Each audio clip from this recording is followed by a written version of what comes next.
قدیم عربوں کے شہروں میں یہ دستور تھا کہ وہ اپنے بچوں کی تربیت کے لیے انہیں دیہاتوں میں بھیج دیا کرتے تھے۔ تو اسی غرض سے قبیلہ بنو سعد کی کچھ عورتیں آئیں کہ مکہ شہر سے ہم بچوں کو اٹھائیں ان کی رضاعت کے لیے، ان کی تربیت کے لیے۔ حضرت حلیمہ فرماتی ہیں کہ میں بھی اس قافلے کا حصہ تھی، سواری بھی کمزور تھی اور میرے پاس جو اونٹنی تھی اس سے بھی دودھ نہیں نکل رہا تھا، اور عمومی طور پہ یہ قحط کا زمانہ تھا، تو میں سب سے آخر میں آئی۔ تو قافلے کی عورتوں نے جتنے بھی مالدار گھرانوں کے بچے تھے وہ بچے اٹھا لیے تھے، چونکہ اس رضاعت کے بدلے اور اس تربیت کے بدلے وہ بچوں کے والدین سے اجرت لیا کرتی تھیں۔ تو کہتی ہیں میرے حصے میں محمد صلی اللہ علیہ وسلم ہی بچے، لیکن میں چونکہ خالی ہاتھ نہیں جانا چاہتی تھی تو میں نے محمد صلی اللہ علیہ وسلم کو گود لیا، اور جیسے ہی واپسی پہ نکلی تو وہ میری سواری جو سب سے کمزور تھی وہ سب سے طاقتور نظر آنے لگی، اور وہ میری اونٹنی جس سے دودھ نہیں نکل رہا تھا وہ اونٹنی دودھ سے بھر گئی۔ اور اتنا ہی نہیں، جس راستے سے میں گزر رہی تھی اس بچے کی برکت سے میں اپنی آنکھوں سے وہ تمام مناظر دیکھ رہی تھی جو اس بچے کی برکت سے مجھے نظر آ رہے تھے۔ اور وہ پھر فرماتی ہیں کہ یہ 2 سال جو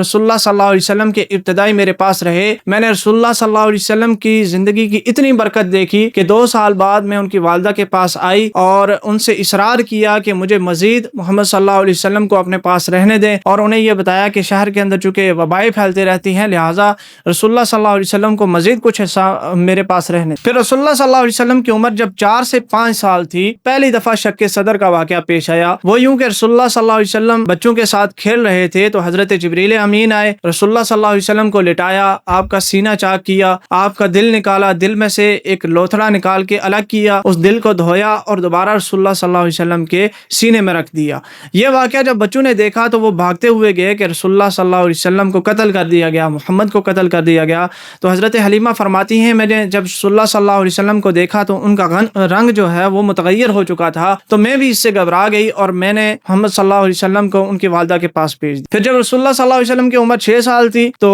حضرت آمنہ ان کو حضرت عبد المطلب کو اور ام ایمن رضی اللہ عنہا کو لے کر مدینہ میں اپنے شوہر کی قبر کی زیارت کے لیے گئیں۔ واپسی پہ مقام ابوا پہ حضرت آمنہ کا انتقال ہوا۔ رسول اللہ صلی اللہ علیہ وسلم کی عمر 6 سال تھی، وہیں پہ حضرت آمنہ کو دفنایا گیا۔ رسول اللہ صلی اللہ علیہ وسلم اپنے دادا عبد المطلب کے ساتھ مکہ میں آئے۔ عبد المطلب نے رسول اللہ صلی اللہ علیہ وسلم کی تربیت کا ذمہ اٹھایا، لیکن جلد ہی 8 سال کی عمر میں رسول اللہ صلی اللہ علیہ وسلم کے دادا بھی اس دنیا سے رخصت ہو گئے۔ اس کے بعد آپ کے چچا ابو طالب نے آپ کی کفالت کا ذمہ اٹھایا، اور حضرت ابو طالب کی زیر کفالت ہی رسول اللہ صلی اللہ علیہ وسلم بڑھنا شروع ہوئے۔ اس دوران مکہ میں بہت سخت قحط ہوا تو حضرت ابو طالب نے رسول اللہ صلی اللہ علیہ وسلم کو پکڑا، بیت اللہ لے گئے اور آپ کی پیٹھ کو بیت اللہ کی دیوار کے ساتھ لگا کے آپ کے وسیلے سے جب دعا کی تو اللہ رب العزت نے مکہ المکرمہ میں بارش نازل فرمائی، اور اتنی بارش نازل فرمائی کہ وہاں کے جو ندی نالے تھے وہ بہنا شروع ہو گئے۔ پھر 12 سال کی عمر میں رسول اللہ صلی اللہ علیہ وسلم تجارت کی غرض سے حضرت ابو طالب کے ساتھ شام کے سفر پہ گئے تو ایک شہر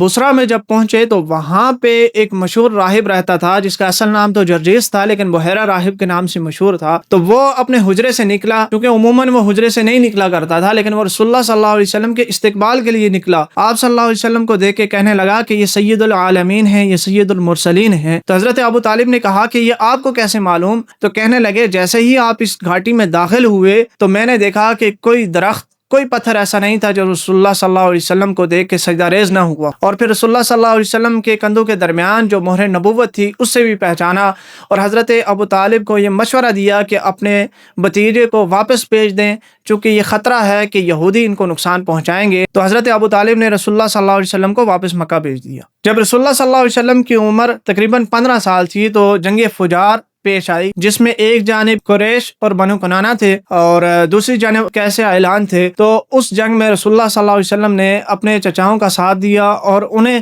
تیر تھما رہے تھے۔ چونکہ یہ جنگ حرمت والے مہینوں میں ہوئی تھی اور حرم کے حدود میں ہوئی تھی، اس لیے اس کو جنگ فجار کہا جاتا ہے۔ اور اس کے بعد پھر حلف الفصول کا واقعہ پیش آیا کہ تمام جو عرب قبائل تھے وہ اس بات پہ جمع ہوئے کہ ہم ہر صورت میں مظلوم کی مدد کریں گے، خواہ وہ مظلوم ہم میں سے ہو یا کہیں باہر سے مکہ المکرمہ میں آیا ہو۔ تو اس معاہدے کو رسول اللہ صلی اللہ علیہ وسلم نے اتنا پسند کیا کہ فرمایا اگر اسلام کے بعد بھی مجھے اس طرح کے معاہدے میں کوئی بلائے تو میں ضرور اس میں جاؤں گا، یعنی مظلوم کی ہر صورت میں مدد کے لیے یہ معاہدہ کیا گیا تھا جسے حلف الفصول کہتے ہیں۔ رسول اللہ صلی اللہ علیہ وسلم کی زندگی شروع ہی سے محنت کشی کے اوپر مبنی تھی، وہ اس طور پہ کہ رسول اللہ صلی اللہ علیہ وسلم نے بچپن میں حضرت حلیمہ کے پاس بکریاں چرائیں، پھر مکہ المکرمہ میں آنے کے بعد اجرت پہ اہل مکہ کی بکریاں بھی چرائیں، پھر اس کے بعد رسول اللہ صلی اللہ علیہ وسلم نے تجارت شروع کی، پھر جب 25 سال کی عمر میں رسول اللہ صلی اللہ علیہ وسلم حضرت خدیجہ کا مال لے کر سفر پہ گئے، تجارتی سفر پہ گئے، تو حضرت خدیجہ کا جو غلام تھا میسرہ، اس نے واپس آ کے حضرت خدیجہ کو رسول اللہ صلی اللہ علیہ وسلم کے اوصاف کے بارے میں بتایا، آپ کی دیانتداری کے بارے میں بتایا، تو حضرت خدیجہ جو عرب کے اندر بہت سنجیدہ، پاکیزہ اور نیک خاتون سمجھی جاتی تھی، انہوں نے رسول اللہ صلی اللہ علیہ وسلم سے نکاح کیا جب آپ کی عمر 25 سال اور حضرت خدیجہ کی عمر 40 سال، اور پھر حضرت خدیجہ رضی اللہ تعالی سے ہی رسول اللہ صلی اللہ علیہ وسلم کی ساری اولاد پیدا ہوئی سوائے حضرت ابراہیم کے کہ وہ ماریہ قبطیہ رضی اللہ عنہا کے بطن سے پیدا ہوئے تھے۔ رسول اللہ صلی اللہ علیہ وسلم کی ساری اولاد کا وصال آپ کی زندگی میں ہی ہو گیا تھا سوائے حضرت فاطمہ الزہرا رضی اللہ تعالی عنہا کے کہ وہ آپ صلی اللہ علیہ وسلم کے وصال کے 6 ماہ بعد تک زندہ رہی۔ اسی طرح رسول اللہ صلی اللہ علیہ وسلم کی عمر جب 35 سال تھی تو ایک مشہور واقعہ پیش آیا، وہ یہ تھا کہ کعبہ کی عمارت چونکہ بہت پرانی ہو چکی تھی اور اس کی دیواریں بھی گرنے کے قریب تھی، تو قریش نے یہ سوچا کہ ہم کعبہ کی دوبارہ تعمیر کریں گے۔ اس کے لیے انہوں نے یہ اعلان کیا کہ ہم سب اپنا حلال مال جمع کریں گے اور اس سے کعبے کی تعمیر کریں گے۔ تو جتنا بھی ان کا حلال مال جمع ہوا تھا وہ کعبہ کی تعمیر کے لیے کم پڑ گیا، چونکہ کعبہ کی بنیادیں بھی اچھے طریقے سے اٹھائی گئی تھی، تو انہوں نے یہ فیصلہ کیا کہ یہ جو حتیم کا حصہ ہے، چونکہ یہ کعبے کا حصہ تھا لیکن اس وقت ان کے پاس مال نہ ہونے کی وجہ سے انہوں نے اسے باہر رکھ لیا اور اس کو چھوڑ کے باقی 4 دیواری جو خانہ کعبہ کی اس وقت موجود ہے اس کے اوپر کعبے کی تعمیر۔ اب تعمیر کے بعد حجر اسود جب رکھنے کی باری آئی تو قبائل کے اندر کافی دنوں تک یہ اختلاف چلتا رہا، ہر قبیلہ یہ چاہتا تھا کہ جو حجر اسود ہے اسے رکھنے کے لیے ذمہ داری ہمیں مل جائے اور یہ شرف ہمیں حاصل۔ آخر میں اس بات کے اوپر اتفاق ہوا کہ کل صبح جو مسجد حرام میں سب سے پہلے داخل ہوگا اسی کی بات مانی جائے گی۔ سب سے پہلے رسول اللہ صلی اللہ علیہ وسلم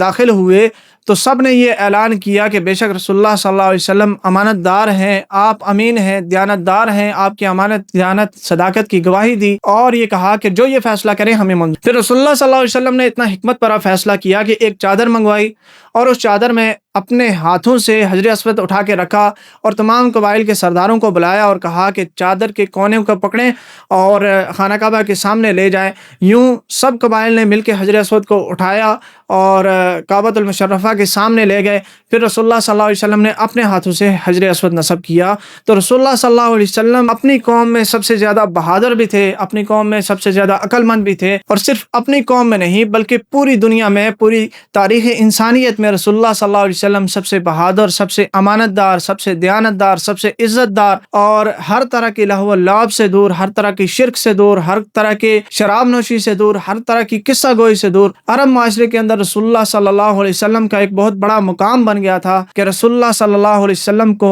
حق کی علامت سمجھا جانے۔ جب رسول اللہ صلی اللہ علیہ وسلم کو نبوت ملی اور نبوت کا اعلان کیا، پھر وہی لوگ جو رسول اللہ صلی اللہ علیہ وسلم کی صداقت کی گواہی دے رہے تھے انہوں نے رسول اللہ صلی اللہ علیہ وسلم کے ساتھ کیا حشر کیا، انشاءاللہ اس کے بعد ہم بیان کریں گے۔ جزاک اللہ خیر۔